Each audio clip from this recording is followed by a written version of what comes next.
I'm David Knowles, and this is Ukraine, the latest. Today, we analyse the reasons behind Russia's rapid advance in the Donbass as more villages fall and Russian troops edge closer to the strategic town of Pokrovsk. We also bring you the latest updates from Kursk, and I speak to academic Jaroslava Barbieri about her new paper looking at Ukraine's mobilization drive. Bravery takes you through the most unimaginable hardships to finally reward you with victory. The first duty of my government is security and defence, to make clear our unshakable support of NATO and with our allies towards Ukraine. Kyiv stands strong. Nobody's going to break us. We're strong. We're Ukrainians. It's Friday, the 30th of August, 2 years and 193 days since the full-scale invasion began.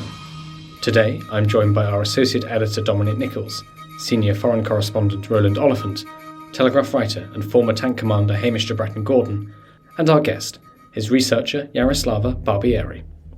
I started by asking Dom for the latest news from Ukraine and Russia. Well, hi David, hello team. Let's start inside Ukraine. And Russia launched 18 Shahed drones and one Iskander-M ballistic missile at Ukraine overnight. This comes from Kyiv's Air Force speaking this morning. They say 12 of the 18 drones were shot down and they were fired from the Russian cities of Pokrovsk. That's right on the eastern side of the Sea of Azov. Also fired from Kursk. We know where that is. More about that in a minute. The Iskander-M missile was reportedly launched from Russian-occupied Crimea. 2 people killed, 9 injured in Sumy and industrial facilities in Poltava. That's in the centre of the country, about 100 km southwest of Kharkiv. And in the Dnipropetrovsk region, a little bit further south, were hit. Ukrainian authorities yesterday also confirmed the loss of the first F-16 and the death of the pilot, Colonel Alexei Mess, better known by his call sign Moonfish. The loss occurred on Monday during the aerial barrage from Russia on that night's attacks. Moonfish was said to have shot down 3 cruise missiles and a drone before an incident brought his jet down. It's thought not to have been enemy action, and that is very highly likely correct, as Russia almost certainly wouldn't have had any aircraft or air defence close enough to be able to target the F-16. In the last hour, it's been reported by Ukraine's Air Force commander Mikhailo Oleshuk that the US has joined the investigation into the crash. Mr. Oleshuk said Ukraine had already received a preliminary report from the US. Now, Moonfish played a very prominent part in Ukraine's lobbying of Western partners for the jets, making the case for their delivery to politicians and the media over many months. Former US Congressman Adam Kinzinger, a staunch supporter of Ukraine and a guest on yesterday's podcast, he tweeted a photo when the news of his death came out. Adam tweeted a photo of when he met Moonfish and another pilot known as Juice, who was killed in August last year. And as Adam says on his tweet, when he honoured their loss, nickel on the grass, gentlemen. That's what you say to honour fallen airmen. Now, unrelated but coincidental, yesterday General Otto Eichelsheim, apologies if I got that wrong to our Dutch friends, he's the head of the Dutch military, said that F-16 jets delivered by the Netherlands were doing a good job. He said Ukraine was free to use the aircraft in cross-border strikes into Russia. We have no restrictions on that, he said. Nice clarity for once. The Netherlands has pledged 24 F-16s to Ukraine and another 18 to a training centre in Romania that will be obviously used to bring Ukrainian pilots, both ab initio and converting from MiGs, up to scratch. Now, General Eichelsheim said yesterday, the focus should be now on getting the pilots and technicians trained well. We have the capability ready in Romania to train Ukrainian pilots. We will see now a shift from the older pilots that were trained on the MiGs that we have now converted to the F-16 towards young pilots that are coming out of the training pipeline. Right, into the Donbass, and Russian mill bloggers are claiming Moscow's forces have advanced up to the southeastern outskirts of Minarad. That's about 5 km due east of Pokrovsk. The mill bloggers are saying that there have been small arms battles with Ukrainian forces in the town of Minarad, although a Ukrainian military observer said of the Russian forces in and around the town that they were just sabotaging reconnaissance groups. So reconnaissance forces just probing, seeing what the strengths and dispositions of Ukrainian positions are. That reporting comes from the ISW, Institute for the Study of War. Now, Russia's main forces are thought to be about 8 to 10 Ks from Pokrovsk now. Ukrainian forces seem to have either established as they fell back or was there already, seem to have a hard shoulder in the vicinity of Novorodivka. That's a few Ks to the southeast of Pokrovsk. Russian forces seem to be attempting to bypass that to the east and the northeast, kind of rolling around the side of Novorodivka. That would see them then push them straight into Minorad, and they'd have to fight through that town, and they'd then be facing Pokrovsk from the east. So at the moment, they've either been bypassing settlements or taking advantage where Ukrainian forces are falling back, or just pummeling through them. They've yet to hit any very large urban areas such as Minorad and Pokrovsk itself. So quite what they do when they get to that size, and obviously as we've discussed before, urban fighting is much more intensive in terms of what it sucks in men and material resources than through the sort of rural areas. So if they continue their rate of advance, we will see in the next few days what they do when they come up against a big, hefty urban problem. Now, the situation in the Donbass is causing a lot of concern throughout the Ukrainian and international media. There's a lot of criticism for the way Ukraine's defence has been organised, particularly in light of the Kursk incursion. Russian forces are said to have attacked Ukrainian positions in the vicinity of Pokrovsk 58 times yesterday. That comes from Ukraine's general staff this morning.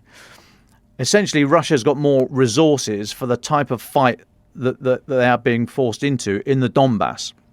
It's not particularly sophisticated fighting, and Russian soldiers are thought to be as exhausted as Ukrainian soldiers, but it is very infantry and firepower intensive, and both those areas are where Ukraine is overmatched by Russia at the moment in that operational area. There are a number of other factors in play here. There's Kyiv's delay in mobilising troops and the age of mobilisation. That's coming in for criticism, as is the prevarication of Western supporters over weapon deliveries and policy permissions. There is said to be, criticism levelled at poor battlefield organisation of rotating units. Some reports of units leaving positions before any relieving force has been established in place. And more widely, there's the hardy perennial criticism of the somewhat leaky sanctions regime. These are all legitimate, all need addressing. They've all been around for a while. Pokrovsk may well be seen as the battle where all these factors are lining up to produce an operational defeat, if indeed that's what happens. The question is, will that shake politicians and policymakers in Kyiv, Europe, the US and elsewhere? I know an interesting comment from Mikhailo Belishkov this morning. He's a research fellow at the National Institute for Strategic Studies. That's a think tank based in Ukraine. He says people these days again debate symptoms instead of causes of problems we see at the front line. The root cause, he says, is ad hoc crisis management instead of properly resourced strategy. And I know Roland's going to be talking a bit more about Pokrovsk and the wider Donbass area in a minute. Okay, let's go into Russia and Kursk. Rybar, the Russian Telegram channel, has over 1 million followers, influential, has been shown to be correct in the past. That's why we cite it. They're saying that Ukraine is building up fresh forces on the border with Russia's Kursk region. So Rybar says the enemy is introducing troops into the territory of the Russian Federation as reinforcement units, and large concentrations of personnel are being recorded in the adjacent territory of Sumy Oblast. Sumy Oblast, obviously inside Ukraine. Now, Kyiv's advance has slowed in recent weeks. We've been reporting that. This is partly because Russia has been pushing in better trained soldiers than the conscripts that were there originally, but also, as we think, they are trying to transition onto the defensive to hold the ground. Even so, Rybar said Ukrainian forces continue to advance in some areas. That's backed up with geolocated footage from the ISW, including around Koronovo. That's the town about 20 k's north or 15-ish k's north of Sudzha.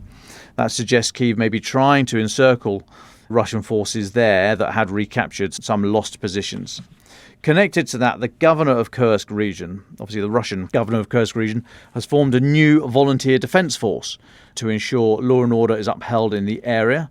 This new force will work alongside the military and counterterrorism operational headquarters of the FSB. I stress the alongside because to highlight is yet another command structure, and the more command structures you have without being placed directly under command, it can lead to problems, as we've discussed before. Alexei Smirnov, the governor, said the unit would also offer humanitarian aid to residents, which is very nice of them. He said volunteers would sign 6-month contracts, receive weapons, very good, and undergo training. Breaking the mould there. He said recruitment started last weekend. Now, today's British Defence Intelligence update talks a little bit more about this. They say the BARS, B-A-R-S, which is the Combat Army Reserve of the country, these BARS units were first established in 2021, initially intended to provide the Russian MOD with a cadre of active reservists with a high level of readiness and training. They are predominantly light infantry formations, so not used to working with tanks and all that kind of stuff. Essentially, the soldier that we've all got in our minds now, person with helmet and a gun, that's essentially light infantry. They lack integrated artillery and armoured vehicles. There are said to be now over 30 BARS units, 30 of these volunteer units, defence forces across Russia. Now, British Defence Intelligence here say it is unlikely that this volunteer unit will be set up and able to support any Russian military activity in Kursk over the next month. And they say, although it is likely attempting to build its forces in Kursk, Russia is currently prioritising the Pokrovsk axis in eastern Ukraine. And I might, unless something else happens, I might try and use that as my final thought today. Now then, still in Kursk, and French newspaper Le Monde says Russian mercenaries operating in Africa have been sent to Kursk region to defend against the Ukrainian assault there. Soldiers from the so-called Bear Brigade, that's B-E-A-R, not B-A-R-E, had been active in Burkina Faso, that's over in the west, in Sahel, northwest Africa, but have now returned to Russia. Le Monde says Victor Jedi Yamalev, the commander of the Bear Brigade, confirmed to the paper that his soldiers had left the country. Mr. Yamalev was quoted saying, "All Russian soldiers forget about their internal problems and unite against a common enemy."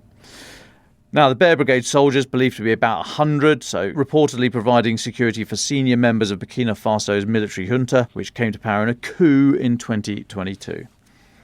And just finally for me, David, Belarusian troops are not going to be fighting outside of Belarus. Alexander Lukashenko has vowed, obviously in the current context of fears that Belarus is going to join in the war in Ukraine, although they have obviously allowed their territory to stage Russian troops on ground, and they allow their space to be overflown by shaheeds when they're not shooting them down. Now then, Lukashenko said yesterday, no orders to fight outside Belarus have been given or will be given. We will fight only when someone comes to us with bad intentions. That's it. I feel bad when I read reviews of the world's media claiming various things about me. Okay, sorry, Alexander. They say that I might give an order to go into another country and this order will be fulfilled. No, okay. You may remember last Sunday, Ukraine called on Belarus to pull back what it described as significant levels of troops and equipment that have been deployed on the border, the northern border of Ukraine. Why is he saying it today? Well, he's in the news. Today is Lukashenko's 70th birthday, so Putin has given him Russia's highest honour. Earlier this morning, Lukashenko received the Order of St. Andrew the Apostle, the First Called. Now, this decree, which we don't know if it was in the form of a birthday card, but it says the award was given for, quote, outstanding achievements in the development of relations of alliance and strategic partnership between the Russian Federation and the Republic of Belarus. So Putin, again, just underlying, keeping him close, because there's Lukashenko, I think, feeling a little exposed at times. This order of St. Andrew the Apostle, the First Called, established by Peter the Great in 1698, removed from Russia's honours system during the Soviet era when they turned against all that stuff, but reinstated in 1998, David. That's us up to date. Well, thank you very much, Dom, for taking us through all of that. Roland, can I come to you? Let's focus a little bit then on this rapid Russian advance on Pokrovsk. We've heard, as Dom said, quite a lot of media noise around this. We've heard lots of voices from inside Ukraine and inside Russia talking about what's going on. Dom has very adroitly, I think, brought us up to speed with the issues. Would you like to go into a little bit more detail? What's behind this rather rapid advance of Russian forces? What can you tell us? What are the Ukrainians' sources sharing? Yeah, thanks, David. Yeah, me and a colleague in Ukraine have been talking to civilians, talking to soldiers, talking to volunteers, just trying to get a picture of what's going on the ground there. And I think the bottom line is it seems pretty difficult at this stage, given what we know, to separate what's going on in Donbass from what's happening in Kursk. It seems pretty clear. And again, it's early days. This is the first draft of history. There's probably a lot we don't know. But it seems pretty clear that the Russians did not take the bait in Kursk, refused to pull their troops from the Pokrovsk offensive to center Kursk. They've apparently taken quite a lot of troops from other parts of the front. But here they've doubled down. They seem to have decided to exploit basically a weakened front line with the absence of those kind of elite fighting troops that were put into the offensive up north in Russia. And the Ukrainians are really feeling it, to be absolutely honest. So this sense building in Pokrovsk itself, having spoken to people there, is that like the kind of rising tide of another Russian advance, another evacuation, everything that happens before the battle reaches a town that we've seen over and over again is well underway. And from the military point of view, I've been speaking to he's a battalion commander. I can't give his name, I can't give his unit, but if I just read out a little bit of what he said to us, I've never seen such speed. He's referring to in a Russian advance, square brackets in a Russian advance. It is very rapid, and our problem is the same. We don't have infantry, we don't have enough artillery or shells, and we don't have enough drones, which is another thing. So not enough FPV drones. And the Russians have, besides the large number of troops they've deployed there, he says they've deployed a lot of electronic warfare capabilities. That means the Ukrainians have to get 10, 12, 15 first-person drones up in the air just to destroy one tank, to get a hit. If one of them could take out one of the electronic warfare vehicles, that would make a difference. His estimate is that the Russians outnumber them, he thinks, 5-1 in terms of men. That is more or less borne out by the Centre for Defence Strategies, Ukrainian think tank, which put it at 4-1. So more or less the same kind of estimate, both from this officer on the ground fighting and from a fairly respectable Kyiv think tank. And essentially, very rapid advance. It looks like what's happened over the past few days is that the Ukrainians have stopped trying to fight for some towns and have begun to retreat.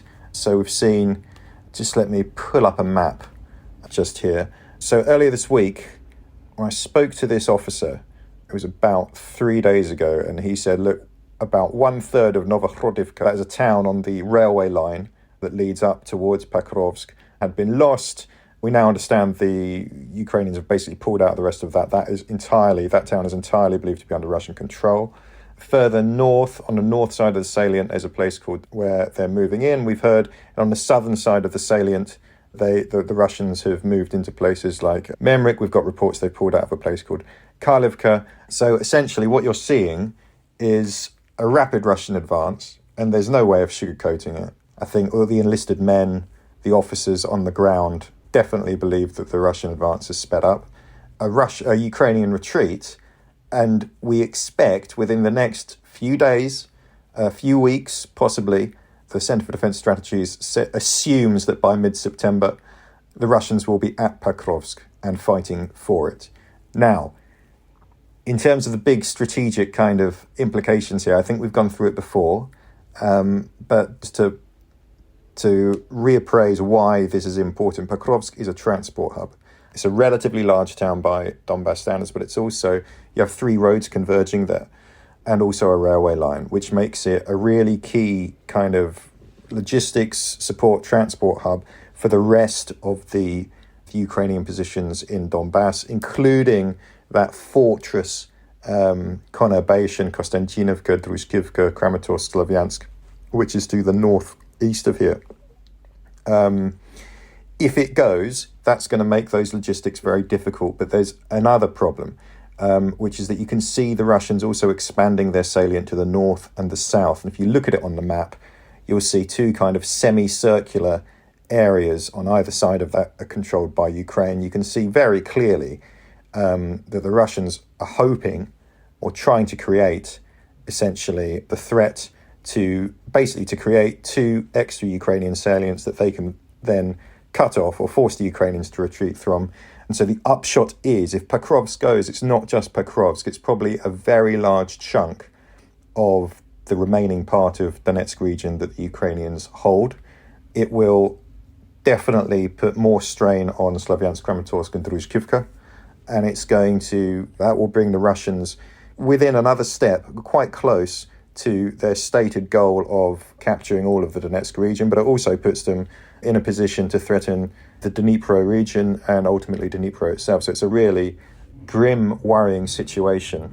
I just want to, before I pause, I'm just going to throw it forward a little bit, right? So there's two ways of looking at this. You could say either this is literally what it looks like, and this is the Ukrainian army outnumbered, outgunned, completely exhausted, men who've been in trenches for months at a time without relief, or men who are raw and not used to being in combat and just can't stand up to this, just crumbling finally under the weight of the logic of Russian numbers, of being outnumbered and outgunned.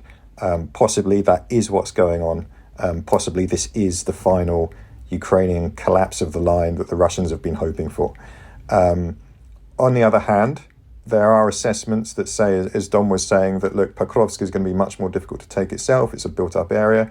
So is Mirnahrad,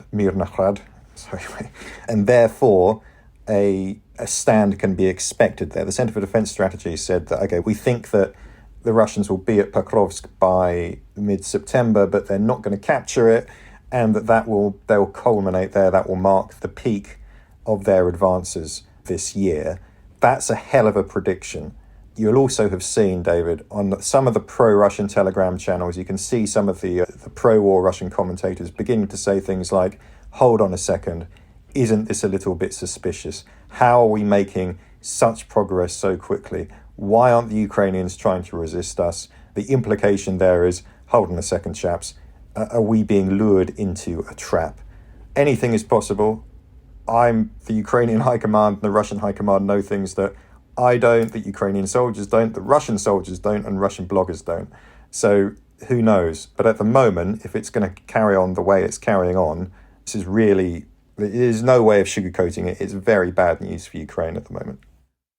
Well, thank you very much, Roland, for taking us through all of that. A couple of questions then. What's your reading of the criticism that we've been hearing from Ukrainian soldiers and some journalists, etc., of the Ukrainian political leadership of Zelensky? How serious is this Russian advance to the good relations between the president's office and the military? I mean, have you been hearing that from any soldiers or commanders about doubting maybe Zelensky's judgment, especially given the fact that the Ukrainians have gone into Kursk, and this is where, as we imagine, a lot of their very advanced kit and their hugely experienced soldiers are. And if this is, as you said, if this is starting to look like a bad move where you've got all of your best soldiers several hundred miles away in the wrong place where they're really needed in Donbass.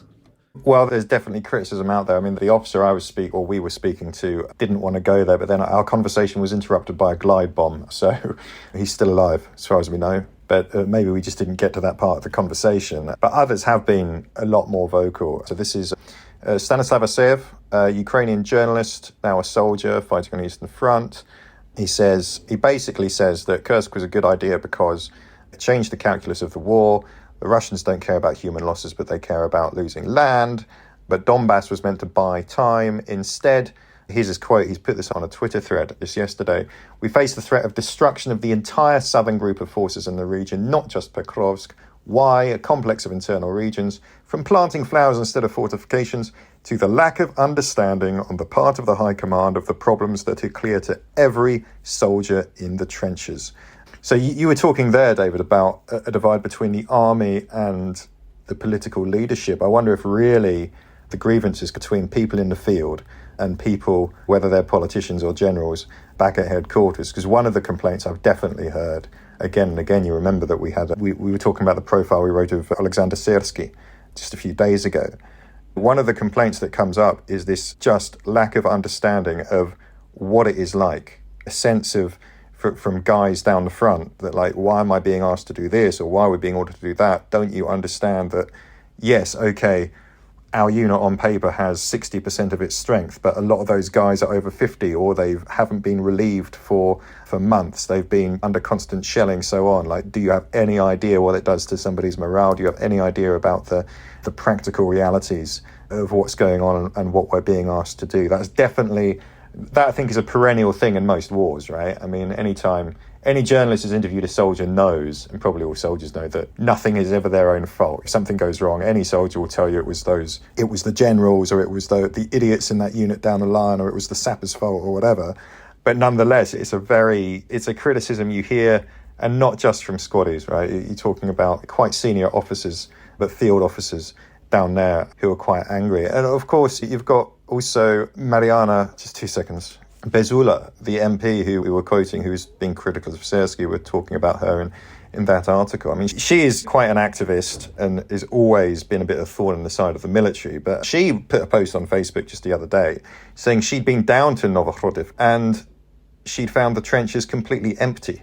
She said there was basically no Ukrainian army in the city, that effectively trenches have been dug, but they've been abandoned for reasons she couldn't quite state. So yes, definitely, I think what's going on in Donbass is definitely causing tensions. You could see Volodymyr Zelensky getting testy about it. He was asked, I think it was Francis Farrell actually, friend of the podcast, asked him at a press conference the other day about this dichotomy between success in success in Kursk and looming defeat in Pokrovsk. And Zelensky rather testily said, well, was there a Russian advance towards Pokrovsk before Kursk? Yes, I think there was. In fact, I think they was going faster. Thank you very much.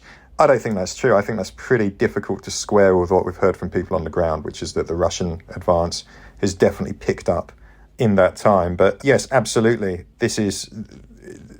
What happens here is definitely going to colour relations between soldiers and headquarters, between the military and politicians, between the public and the political leadership as well. Well, thank you very much, Roland. And just for listeners, we will put that link to the Kiev Independent's video of Francis Farrell's question to Zelensky and Zelensky's response, so you can look at it and judge for yourself. I mean, I watched it, Roland, and I thought I hadn't seen Zelensky look quite so tired and worn as I had in that video. And I thought Francis Farrell put him on the spot. It was a fair question. And as you said, a rather testy response.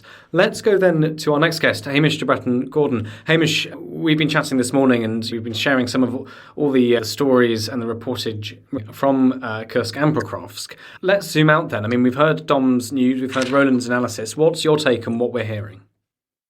Yeah, hi there, guys. Good afternoon. Thanks for having me on again.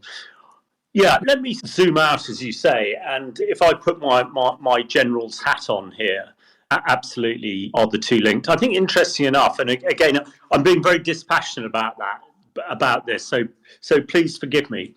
We look at the Kursk operation, which we all agree is a fantastic bit of manoeuvre warfare in the 21st century and has really shifted the dial. I think what it also shows is that both the Ukrainian High Command and the Russian High Command can only really operate at the sort of operational level, one major operation at the time, and one has allowed the other to happen. So while the Kursk operation has been the main effort, and you will have heard Dom and I talking about main efforts before, has been the main effort, the High Command in Ukraine, it has elicited all the sort of the expertise and advice. But what it also showed is that the Russian High Command, and we've talked about their centralization of command and the fact that Putin gets involved in the lowest tactical decisions, makes it a very clunky organization, which is why we haven't yet seen any counterattacks into Kursk that one would have expected. So my look at Pokrovsk is, was it more of an opportunity? Did the Russian High Command think, crikey, there's a lot we can do about Kursk, but as Roland and Dom have identified, there's a bit of weakness here, so let's try and have an effect in Kursk by having a counter effect in the Pokrovsk area, and they seem to be throwing a lot behind it. But in Kursk, we have a classic maneuver type operation, and down in the Donbass, it's still very much an infantry slog, as it were.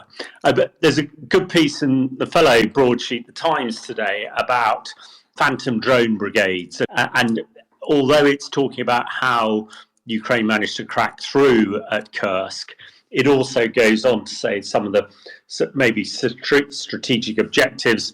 I think I discussed last week about the sort of black swan events associated with Kursk, with refugees heading east and conscripts heading into the fight, and the fact that it is being talked about. So I think it'll be very interesting to see. And Roland said earlier that reports of troop build-ups in the Kursk area, whether Ukraine is going to try and extend the Kursk salient because of what's happening in the Donbass, that might well come about, or the sort of the citizens' army that they're signing up in Kursk, as we've heard, is not going to be viable for some time, and certainly the Wagner troops from Africa are certainly not going to arrive in time. So an awful lot still to unfold there, I think. So to me, that it is a little bit of a counterbalance here, and it really, what happens next, I agree with Roland's assessment there.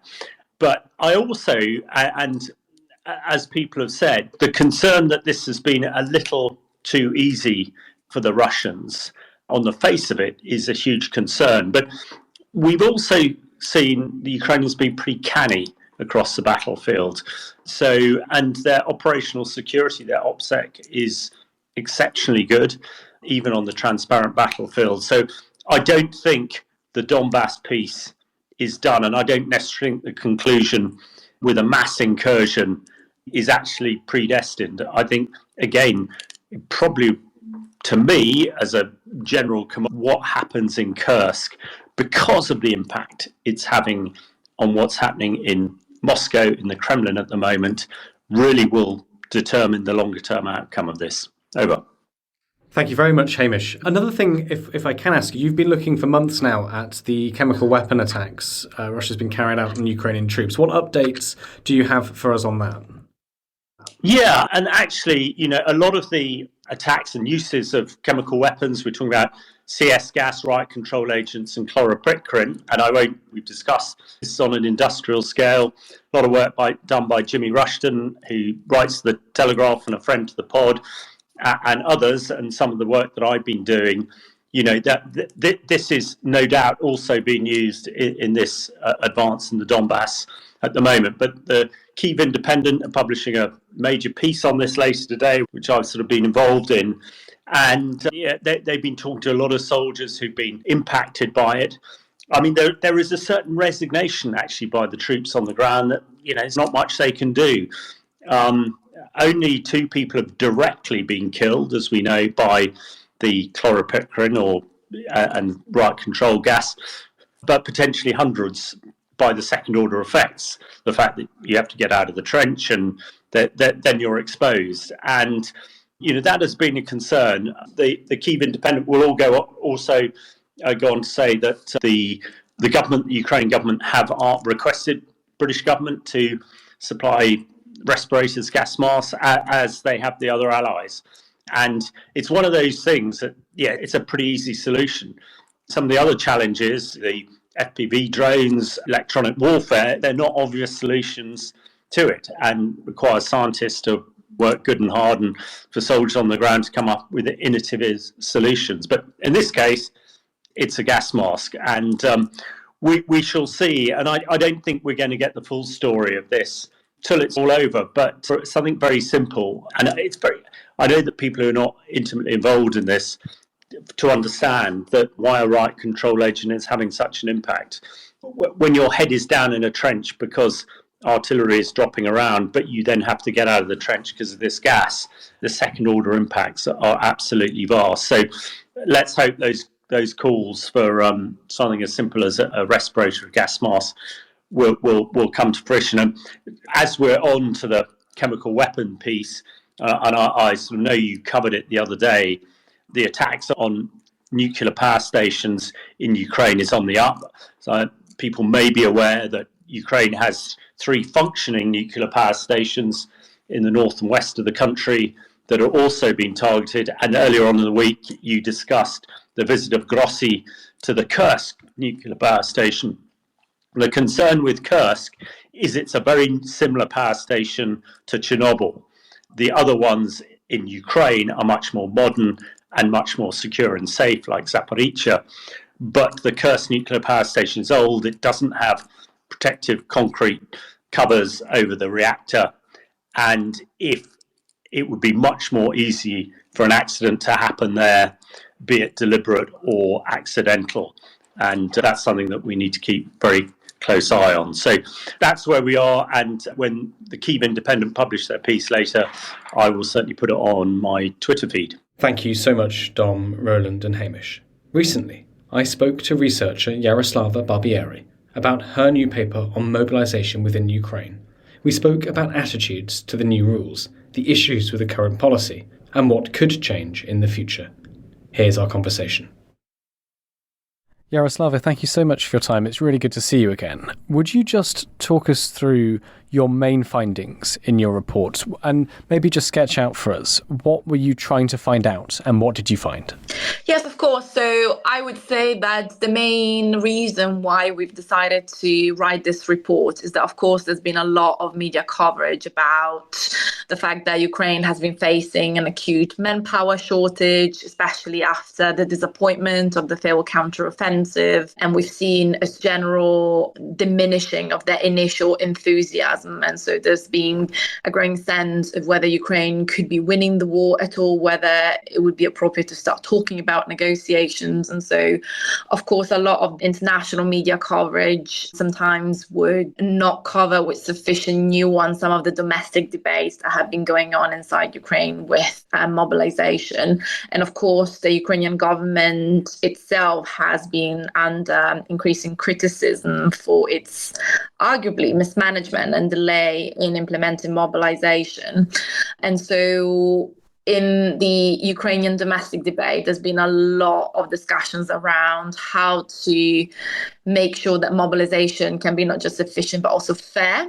And so with this report, what we were trying to do is understanding how Ukrainians themselves understand fairness, in the sense that all of these existing concerns around the implementation of mobilization, it was very important for us to make sure they wouldn't come across as a readiness to make political territorial concessions, but we thought it was important to give these concerns the attention they deserve, because addressing these concerns at its core is about finding solutions that can increase people's motivation to join the army and therefore increasing the Ukrainian army's warfighting capacity as a whole in the long term. So that was basically our starting point. And perhaps a bit obvious finding was, of course, that the initial enthusiasm has been tempered by the simple protected nature of this war. This should not come as a surprise. So this is also was very important for us to highlight. You know, people have started speculating about whether diminishing morale might indicate that Ukrainians are tired of fighting. This is not what's happening. It's simply important to acknowledge that this is the new atmosphere, and this can actually be to the advantage of Ukrainians themselves, because they have a more somber understanding of any domestic or international pressures on the country.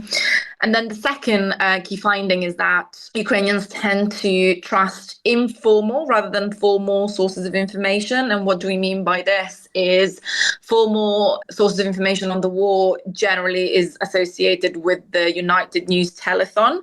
And as you remember, right at the beginning of the full-scale invasion, the government decided to coordinate different Ukrainian domestic media so that they could provide a coordinated media coverage of the event on the ground that would be reliable and would provide also a source of stability in a situation of general chaos. But of course, over time, this instrument has come under increasing criticism for encroaching on media freedom. And so our respondent was telling us that mainly they trust Telegram channels and people that themselves have fought at the front. A third key finding is that our respondents all acknowledge that the mobilization is necessary. They're fully aware of the fact that it's indispensable for rebuilding units that have suffered heavy losses. It's necessary to replenish the army's ranks also by building reserves, and of course for introducing rotations for exhausted troops that have been at the front non-stop for over 2 years. But they do acknowledge there are elements of unfairness. What do they mean by unfairness? Some of the main factors that they mentioned were, for example, the fact that there is an insufficient clarity around the terms of military service. One respondent would say it's almost like a one-way ticket. The fact that there is also insufficient clarity regarding training conditions, and finally around the social guarantees for soldiers, veterans and their families. And so because of these controversies around mobilization, we have noted a few potential risks of polarization between, say, people that are currently fighting and people that have tried to avoid mobilization, but also tensions between, say, wives of servicemen and wives of men that are currently not serving. But it was interesting precisely to see this active domestic debate, but it sort of is important to understand why people stand on different sides on this. And then finally, the crucial finding is that beyond the obvious fear of death or disability, in this condition of chronic uncertainty, because of this sense of existential insecurity, they lack this sense of control. And so this is causing a lot of distress. And this sense of uncertainty is exacerbated by this lack of clarity around the terms of military service, this lack of appropriate regular rotations of units, and fundamentally also the fact that people feel they lack a sufficient amount of opportunities to apply for roles and units where they could put to best use their professional skills and talents. And of course, commanders not looking after servicemen's lives, fears around delays in receiving military equipment, but also cases of corruptions especially in defense procurement. So they did raise a number of factors that make this debate quite lively and rich and nuanced. And so at the end of the report, what we're trying to do was to also collate these solutions that the respondents themselves were putting forward in terms of how can we motivate more people to join the army, because it's not like people don't want to fight, there are these concerns that have a demoralizing effect. So how can we make sure to mitigate? And so, of course, our respondents were talking about decreasing any margin for ambiguity around these aspects that I mentioned, such as the terms of military service, social guarantees, training conditions. And of course, they very often mention the benefits of recruitment. So we know that there are brigades that became quite famous in successfully implementing recruitment, such as the 3rd Assault Brigade. There are a few other ones, but essentially the idea is that people would show up, they would be shown around, so people really feel empowered. They have the sense that they can be asking questions and have a better understanding of what they would be expecting out of it. And so the government itself has started collaborating with platforms such as Work.ua, X, and essentially what they do, they place themselves as intermediaries between the army and potential recruits, and they post these military vacancies, literally like normal job vacancies. And so this also reflects a growing understanding that in order to maximize people's motivation is about minimizing the uncertainty and restoring the sense of control. So everything you're saying, really, it sounds as if essentially people are very clear-eyed about the risks, about the lack of control, about the potential lack of training, but also there's no sense in which people are less willing to. It's just the terms in which they're willing to need to be met before they want to, before they sign up. And a lot of what you're saying, a lot of what you found chimes with what we hear from people in Ukraine as well. So I think it's really interesting. Can I ask, what kind of people are you talking to for this? And how do you get in touch with them? What's the geographic spread? What's the age range? Do we know much more about them? Because I know obviously you don't name them. Of course, people telling you this in confidence. But can you give us any information on the kind of people you're talking to get these responses? Of course. So I should say that this project was led by the Public Journalism Lab that is based in Kyiv, and we conducted 17 interviews and 3 focus groups that were organized by the Kharkiv Institute for Social Research. So its director is a core member of our team, and he himself is serving currently in the armed forces. And he's a sociologist, psychologist by training.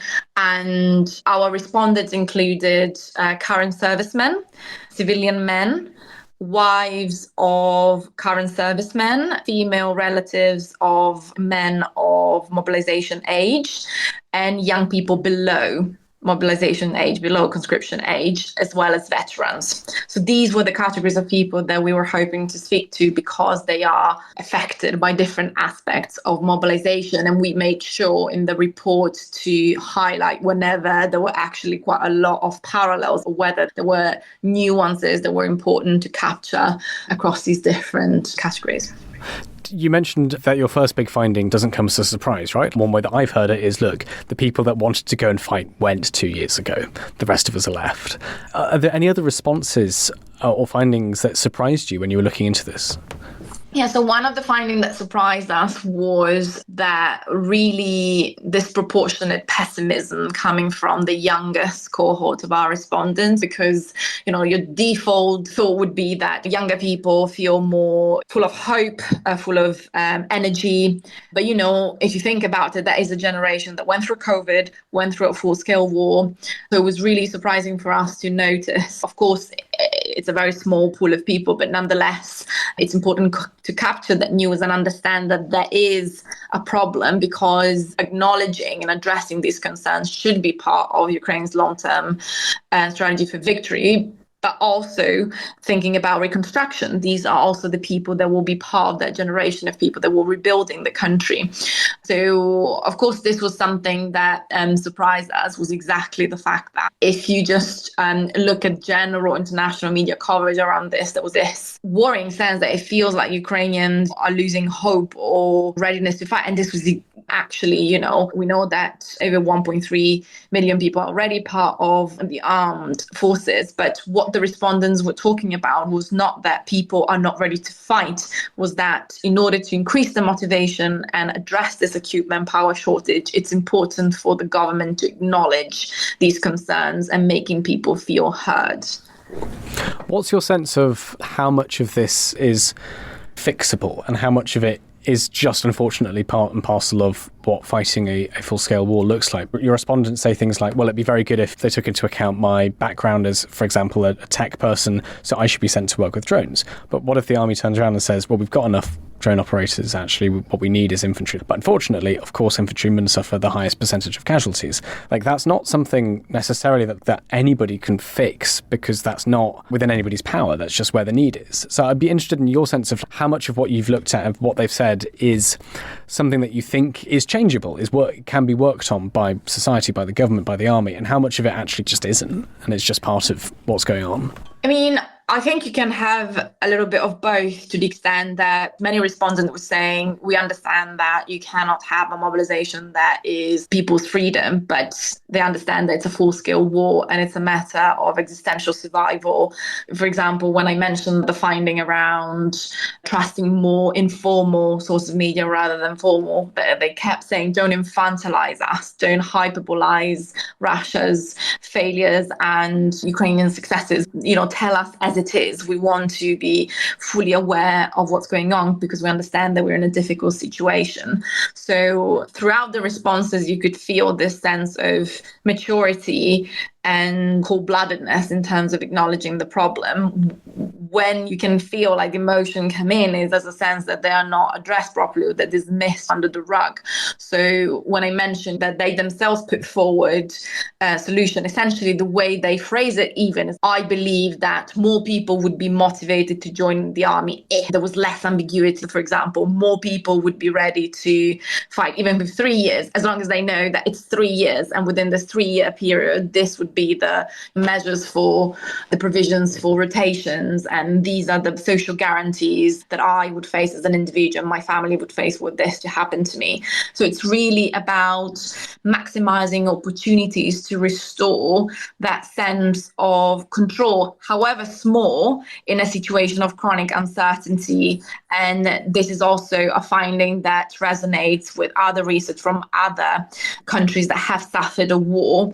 So that war trauma, of course, creates that sense of loss of control. And so the government has come to this understanding that they need to maximize opportunities and for restoring the sense of control and to emulate these successful recruitment stories at scale. So, for example, we've seen recently the launch of this campaign, Be Yourself, and acknowledge what you're good at.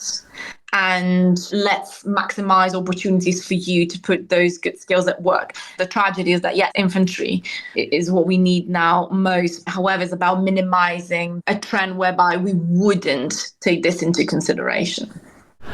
Jaroslava, out of all of the people your team you spoke to for this, are there any responses that really stick in your mind? There was a group of responses that quite struck me, and it was the wives of military servicemen, because it's a group that tends to be forgotten about.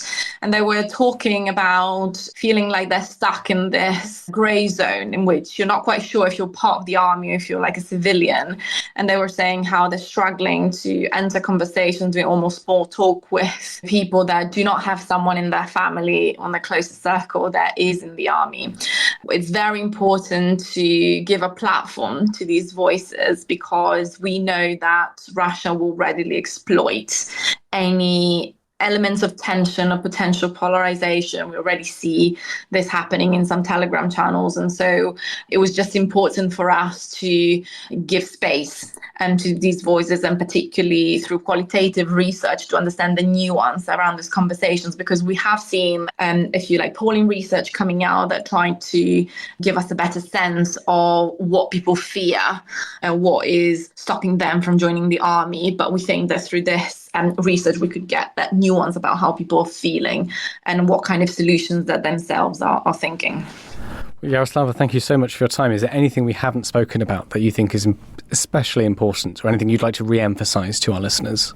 Well, what I would like to add is that as part of the report, we also added recommendations, and one section of the recommendation focuses particularly on domestic Ukrainian stakeholders. And so here, of course, we look at different communications engagement strategies that we think it would be good for the government to adopt, such as, for example, reaching out not only to men of mobilization age, but also their relatives, because we found that also the relatives can have a very strong role in influencing their own decision making as to whether they should or not join the army. But also, we have a section in the recommendations dedicated to international stakeholders. And the reason for that is that we wanted to emphasize how Ukraine is finding itself in this unique situation of being a kind of democracy that is fighting a conventional full-scale war that combines elements both of 20th century trench warfare and 21st century drone warfare. So are there any lessons that Ukraine can give to the world, as we hear more and more statements coming from, top NATO officials about the fact that war has returned to Europe and we should be ready for the possibility of a return of war confrontation with Russia. And so we know that there's a growing appetite to design different civil defense plans that could potentially involve military conscription. And so we outline some examples from Ukraine that we think Western governments could benefit from, because, when you ask Western society citizens, would you be ready to fight if a war came tomorrow? You wouldn't see those queues of people that you saw in Ukraine in February 2022. So it's also important to give a space to these voices, because they can also shift a certain mindset that we have had in the West that made us lack readiness to even accept that the possibility of return to war was possible.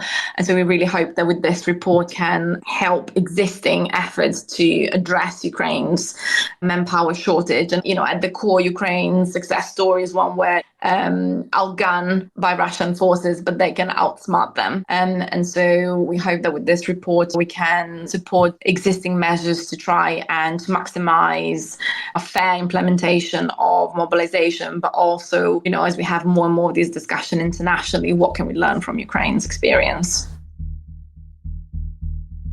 Thank you so much, Jaroslava. Coming up, we hear Dom, Roland, and Hamish's final thoughts.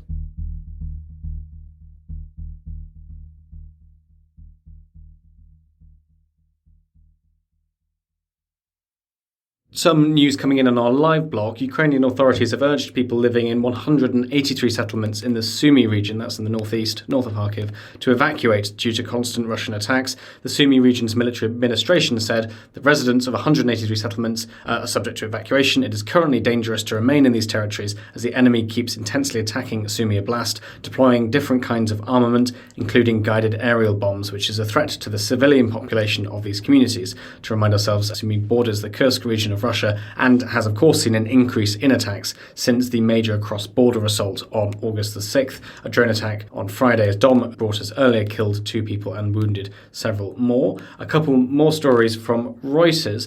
This is a Reuters exclusive. They point to a growing economic issues between Russia and China. They write, quote, "Some Russian companies are facing growing delays and rising costs on payments with trading partners in China, leaving transactions worth tens of billions of yuan in limbo." Russian sources with direct knowledge of the issue told Reuters. They continue, "Russian companies and officials for a few months have pointed to delays in transactions after Chinese banks tightened compliance following Western threats of secondary sanctions for dealing with Russia.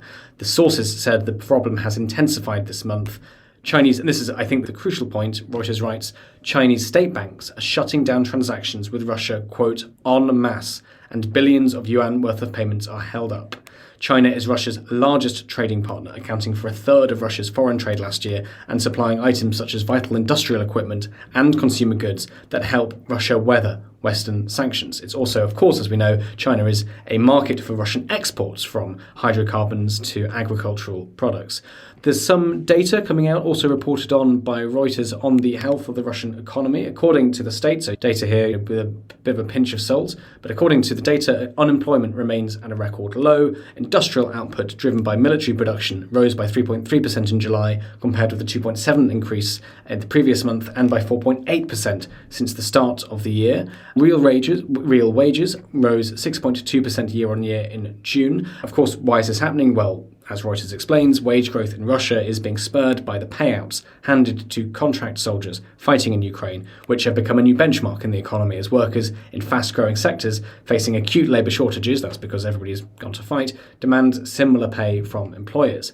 Finally, a diplomatic update from me. Russian President Vladimir Putin has announced plans to visit Mongolia on September the 3rd. This was announced by the Kremlin today. The invitation, according to the Kremlin, was issued by the Mongolian president. What will he and Putin get up to? Well, the Kremlin says the leaders will celebrate the 85th anniversary of the battles of Khalkhin Gol, in which Soviet and Mongolian forces jointly defeated Japanese troops. Well, the interesting thing for us is, of course, that Mongolia is a member of the International Criminal Court, the ICC, which in March 2023 did issue an arrest warrant for Putin because of the forcible transfer of children from Russian-occupied parts of Ukraine. So this visit, if it comes off, would be the first time Putin visits an ICC member country that has ratified the Rome Statute. That agreement calls on member nations to arrest Putin if he enters their territory. So a diplomatic test coming up for the ICC and Mongolia. Those are just some of the extra economic and diplomatic updates. Let's go then to our final thought. Dom Nicholls, can I come all the way back to you?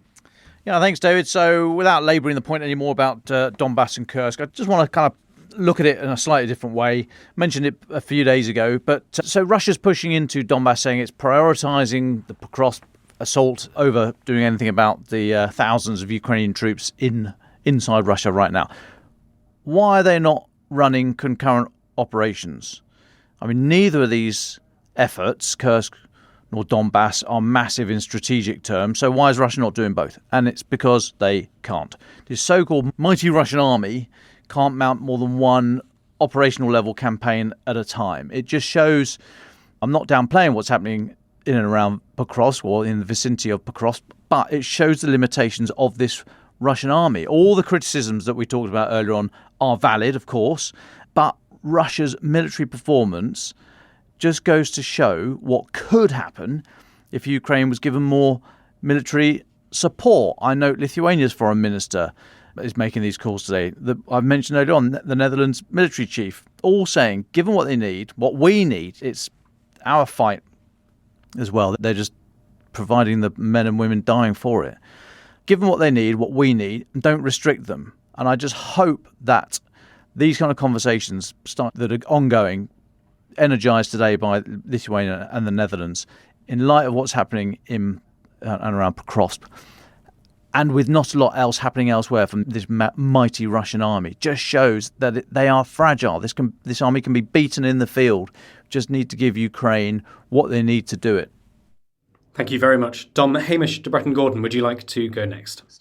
Yeah, thanks for that. And slightly on the same lines as Dom, the piece that I wrote in the paper yesterday, or online yesterday, about potentially Britain not pulling its weight as strongly as it has done in the past.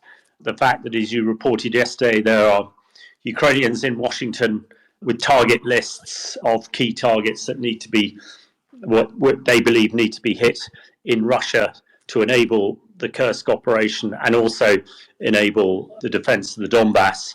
I think I hope that our leaders are looking at this very carefully indeed, because I believe that the ability to be able to hit a couple of 100 miles into Russia in areas like Kursk and elsewhere will have a strategic difference, and are in this country and across Europe, they need to be bold. They need to be bolder in their decision making and support to Ukraine to ensure that Ukraine can come to the negotiation table in a favourable position. Without it, that is much less certain. Well, thank you very much, Dom and Hamish. Roland, would you like the very final words today? Thanks very much. I mean, a few things, not surprisingly, I'm going to talk about a bit more about Pokrovsk. Just a few things. Well, we're now in this stage where the battle lines are so close. If you're following this battle, we're going to start talking about really quite small, detailed things. So for listeners who are interested in following this in detail, the front's now about 5 miles from the city.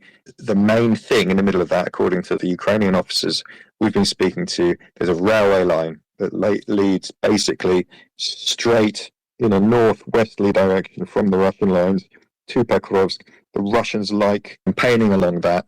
As Dom mentioned, there's a suburb called Munafad to the east of Pokrovsk. The assessment we heard from Ukrainian field commanders is it seems to us that the Russians are trying to break through from the Russian perspective, the left-hand side of that railway line, along the railway track, but on the left-hand side, in order to bypass Munafad, because they know that an urban environment is going to provide more resistance.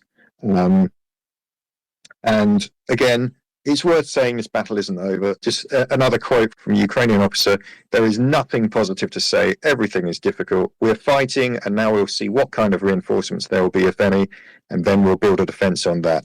He said they're also trying to cut the Russian main supply routes. So that's not giving up. That's acknowledging that things are pretty damn tricky at the moment, but still looking to fight on. And the last thing I wanted to leave you with is it's about the nature of Donbass itself and what happens every time this happens. And it's happened again and again since 2022. There's the loss of several Donetsk and Lysychansk, the breakthrough at Popasna, eventually the loss of Bakhmut. The pattern of destruction we're all very, very familiar with, but there's also the displacement of people. And the thing about Donbass is, yes, it's a rust belt. Yes, it's a poor region. Yes, people could be fairly snobby about it. But at the same time, it's pretty special to the people who live there. It's got a certain spirit to it.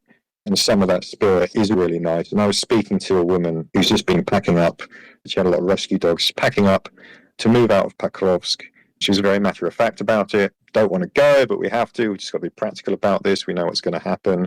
We know that the electricity and the gas is going to go. We know the services are going to go. We know the drones are now hitting the town. We've got to go.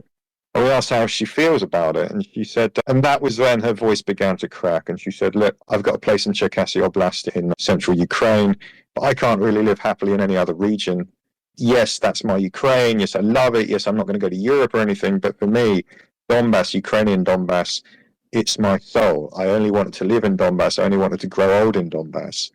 And for me, this is like my own individual death. And I must say, maybe because I've spent so much time there and I've got a soft spot for the place.